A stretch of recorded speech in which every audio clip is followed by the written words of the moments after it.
Oh, hi. I was just stretching while waiting for you to join me. Now that you're here, I want you to hit the subscribe button because you don't want to miss out on more content like this. So, for today, I will be talking on how I started contortion. I don't know if you're as excited as I am, but I'm definitely excited. And that's because I'm going to be sharing, what made me start, the journey, my inspiration, a few challenges here and there. So we'll just get right to it, okay? Let's go.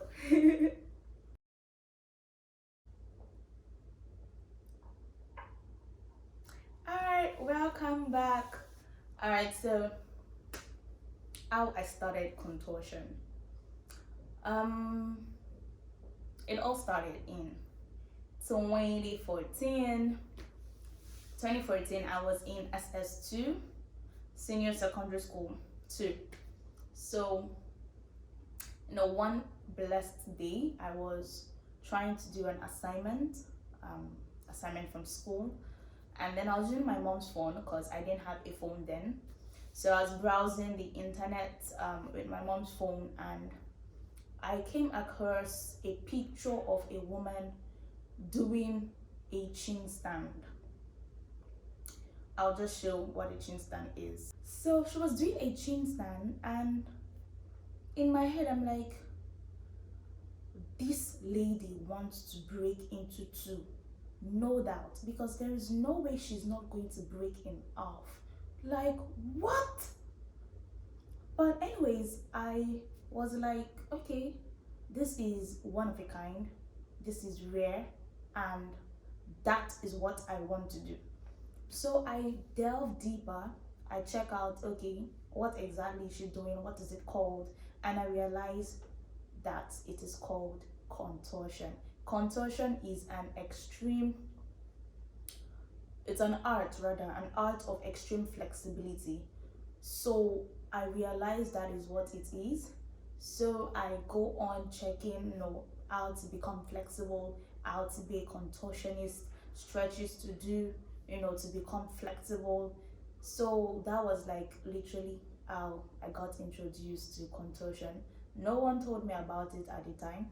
And at the time when I found out about it, I tried checking if there were black people or Nigerians doing such, and I just could not find anything at the time. So I felt alone. I felt like I was the only one doing contortion in Nigeria.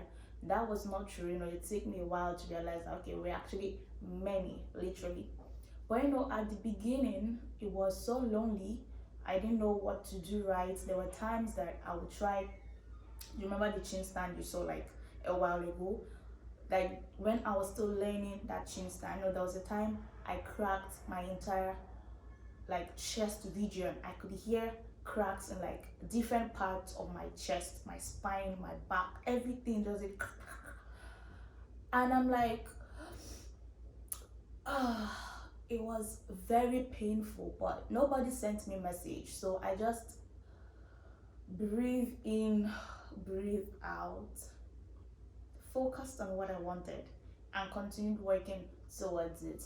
It was not easy, and that's why I've come to a point where I've decided that, okay, I don't want people to go through a point of doing the wrong things and probably harming themselves, because they don't know the right way to stretch.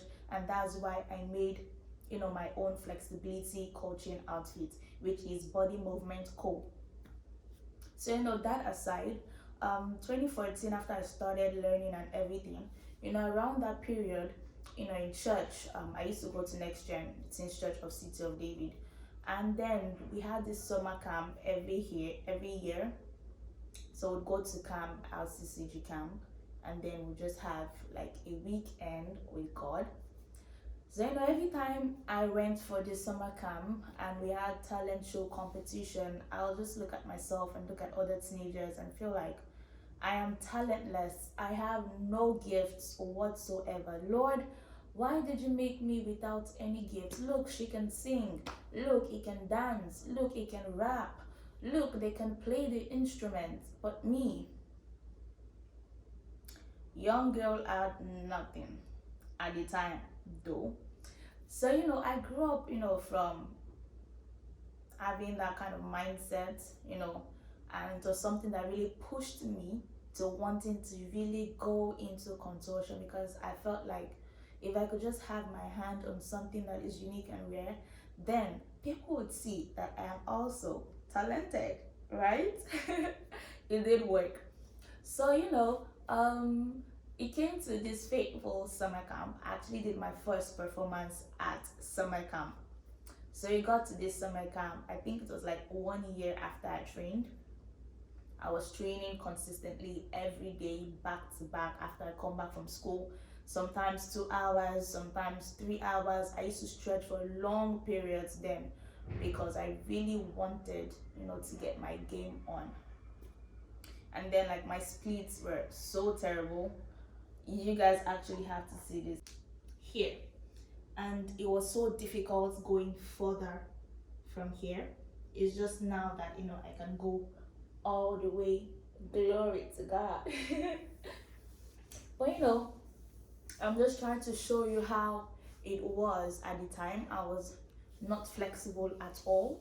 So even if you don't have a background in contortion, as long as you put your heart to training, you can actually do a whole lot that you cannot even imagine.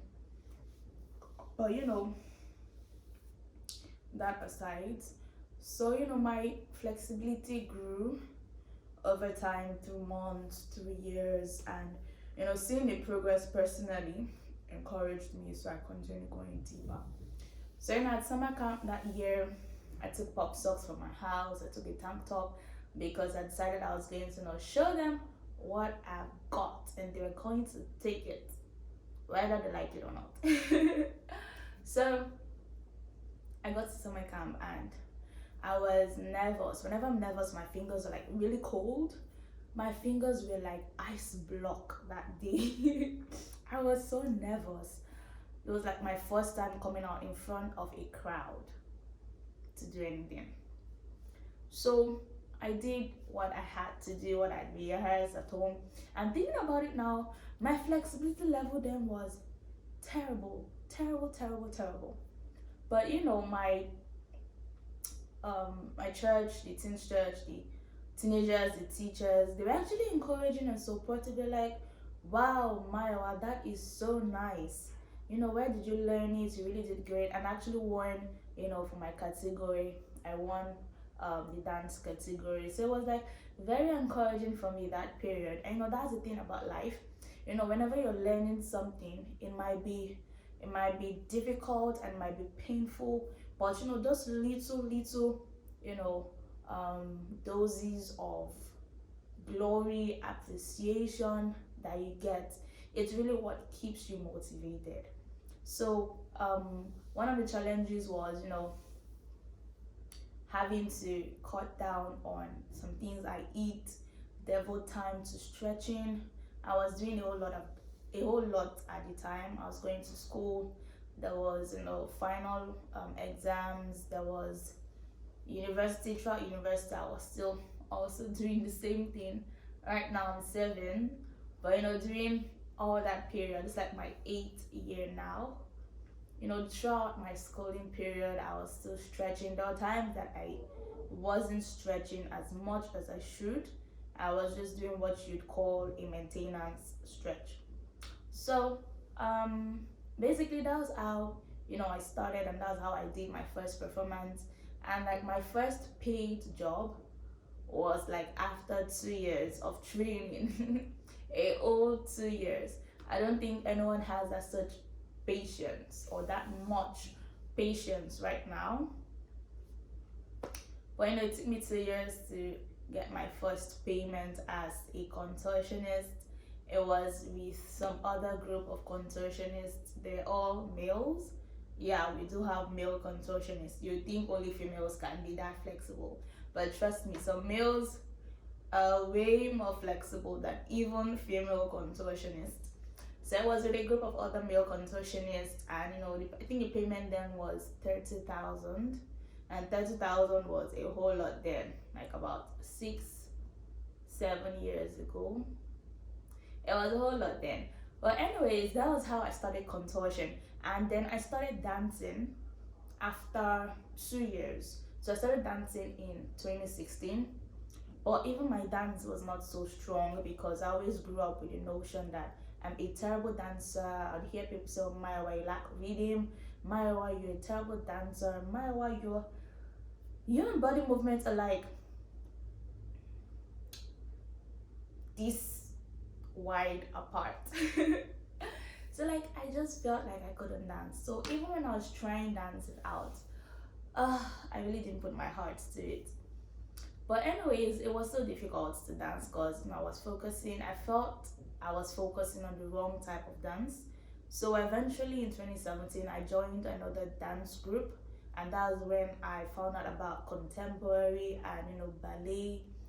And for me, it was amazing because I could just let myself flow and let myself express all I had in my heart, through those forms of body movement, that's ballet and contemporary and contortion.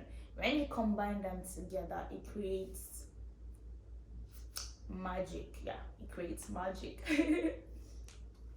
So for me, that was how I found my dance voice, and I realized, okay, that was actually my dance style, and that was how I really loved to move, and that was how I was basically already used to moving thanks to contortion. So I started dancing. It was a whole lot of work as well. Dance is a whole lot of working on technique, strength, endurance, mobility, learning routines, learning steps, following rhythm, following songs. It was a whole lot of journey as well. But one good thing that God did for me was giving me a very patient dance instructor. Most people I met then just wanted to use me because of me being flexible. But my instructor was really into teaching me techniques needed in contemporary dance and ballet dance. So he was patient with me for years, teaching me what I needed to know, and I'm so grateful to him even up to today. So that was how I started dance, and that was how I started contortion. And right now, I've gone through different stages of dance, different stages of my life, and also because I'm a God person, I care about God. I encountered God also at summer camp, LCCG, reading camp. I also encountered God, there at the same time. Not, but somewhere in between dance, contortion, all of that, I had a personal encounter with God, and I began to restructure and reshape my idea, my values, the things I considered important. I know over time I began to cut down on some things, add on some things, but I wouldn't talk much on how I combined dance and my spiritual life together. I'm going to keep that one separate for a different video because I really want to go into deep things in that particular video. That one is going to be about how I combined my dance and how I combined my spiritual gifts that God has blessed me with, and how I make them into something that is beautiful through gospel dance ministration. So that's going to be a story for another day, but I'm sure you're going to stick with me and also check that one out because it is going to be awesome. So throughout this period, that was literally my journey and how I started. I have people ask me how I started. They probably think I went to this special school abroad. No, bro, I learned right here in Nigeria, where it is difficult to watch your diet because it is expensive. And even when it's not expensive, your family members are eating swallow and some correct soup in your front, and you're like, am I sure I want to do this? So it's not so easy, following the diet aspect of contortion, but it is very important. And there was a time I was actually, watching what I ate. So I stayed away from processed foods, I stayed away from fizzy soft drinks, I stayed away from unnecessary sugar.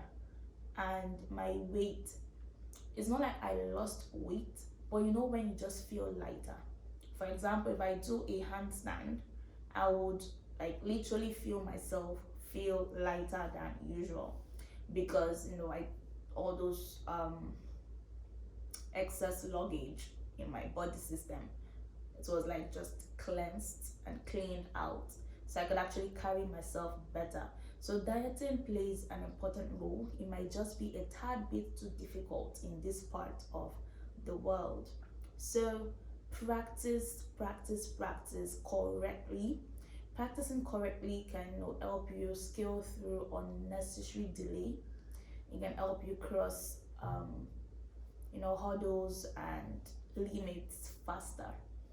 And having friends that you can always turn to for assisted stretches, which is quite painful, but it's so much important and helps you, add some speed. So that's all for now. I hope that you enjoyed this video, and I hope that you've subscribed and you're not leaving here without subscribing.